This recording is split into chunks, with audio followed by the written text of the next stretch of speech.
আইপিএলের মতো টুর্নামেন্টে টিম ডেভিড, রজত পাথিদার এবং বিরাট কোহলির মতো ক্রিকেটারকে অপেক্ষা করে এমন একটা ডিসিশন এড়িয়ে যাবেন আম্পায়াররা, সেটা হয়তো বা রয়্যাল চ্যালেঞ্জার্স বেঙ্গালুরু কখনো চিন্তাও করতে পারেনি।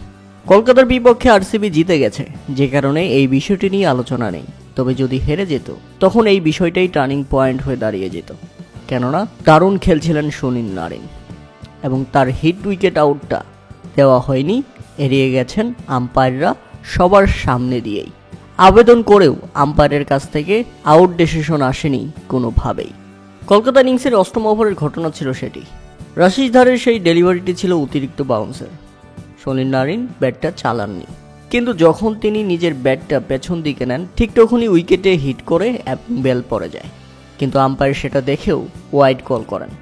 সুনীল নারিন নিজেও তাকিয়েছিলেন স্টাম্পের দিকে, চলে যেতে চাচ্ছিলেন প্যাভিলিয়নে, কারণ নারিন নিজেও জানেন তিনি হিট উইকেট আউট হয়েছেন। কিন্তু আম্পায়ার এটা কি করলেন, তিনি ওয়াইড দেখালেন।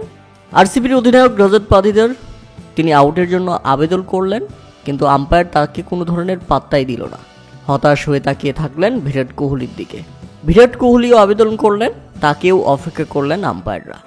এরপর টিম ডেভিড তো বারবার জিজ্ঞাসা করছিলেন এটা কি, হিট উইকেট আউট হয়েছেন সুনীল নারিন, অথচ তখন কেবলমাত্র 18 রানে ব্যাটিং করছিল তিনি।